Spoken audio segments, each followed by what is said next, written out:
राष्ट्रिय प्रजातान्त्रिक पार्टी राप्रपाको म्यानिफेस्टोमा के छ त? राष्ट्र संस्था अभिभावक रहेको वैदिक सनातन धर्ममा आधारित हिन्दू राष्ट्र बनाउने सङ्कल्प राप्रपाले लिएको छ। राप्रपाको 7वटा मुख्य प्रतिबद्धताहरू हेरौँ है त। नम्बर 1 मा सुशासन र भ्रष्टाचार रहेको छ। 2046 सालदेखि उच्च पदमा रहेका हरेक नेता र कर्मचारीहरूको सम्पत्ति छानबिन गरी उच्चस्तरीय नागरिक आयोग गठन गर्ने र अवैध रूपमा कमाएको सम्पत्ति जफत गर्नका लागि कानुन बनाउने। अन्तर्राष्ट्रिय आर्थिक मापदण्ड इन्टरनेसनल फाइनेन्शियल स्ट्यान्डर्ड्स देशको परिस्थिति र आवश्यकतालाई ध्यानमा राखेर सम्पत्ति शुद्धिकरण ऐन मनी लन्ड्रिङ एक्टलाई सुधार्ने। प्रदेश खारेज गर्ने र सङ्घ र गैरदलीय स्थानीय तह मात्र हुने गरी राज्य व्यवस्था परिवर्तन गर्ने। नम्बर 2 मा छ स्वास्थ्य। सबै नागरिकका लागि स्वास्थ्य बिमा दिने, बिमा भएका व्यक्तिले आफ्नो रोजाइको अस्पतालमा उपचार पाउने व्यवस्था गर्ने। काठमाडौँको वीरेन्द्र अस्पतालको क्वालिटी सरहका अस्पतालहरू 7 प्रदेशमा बनाउने।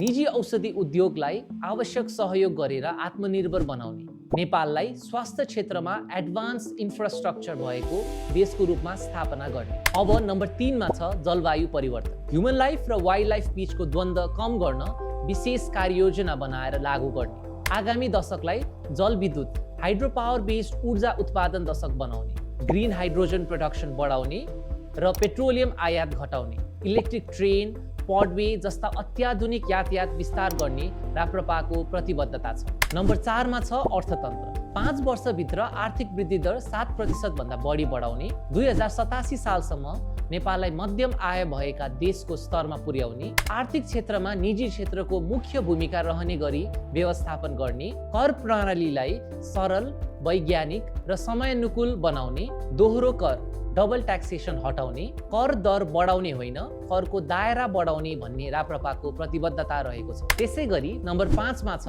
शिक्षा। शिक्षा नीतिमा गरिब र पहाडी दूरदराज क्षेत्रका विद्यार्थीलाई यसमा विशेष प्राथमिकता दिने। कलेज वा क्याम्पसमा अध्ययन गर्ने विद्यार्थीहरूले पढ्दै गर्दा पार्ट टाइम जब, बिदामा फुल टाइम जब गर्न सक्ने अर्न वाइल यु लर्न योजना लागू गर्ने। गुरुकुल लगायत धार्मिक विद्यालयहरूको विकास, निर्माण, सुधार र संरक्षणका गतिविधि बढाउने।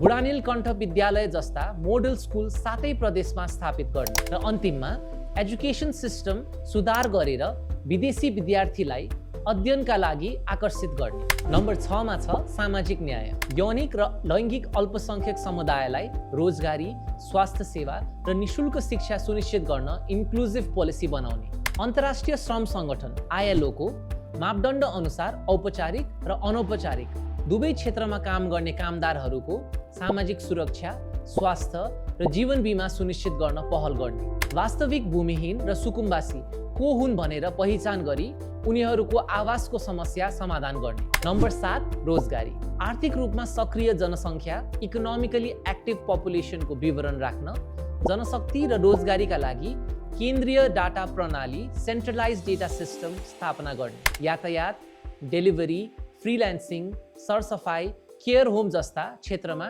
सेवाहरू व्यवस्थित गर्न गिग इकोनोमीको विस्तारका लागि नीति र कानुन बनाउने। आज हामीले राष्ट्रिय प्रजातान्त्रिक पार्टीको घोषणा पत्रको सारांश हेरौँ। अरू पार्टीहरूको पनि यसै गरी पोस्ट गर्नेछौँ। हेर्नका लागि हाम्रो पेज फलो गर्नुहोला।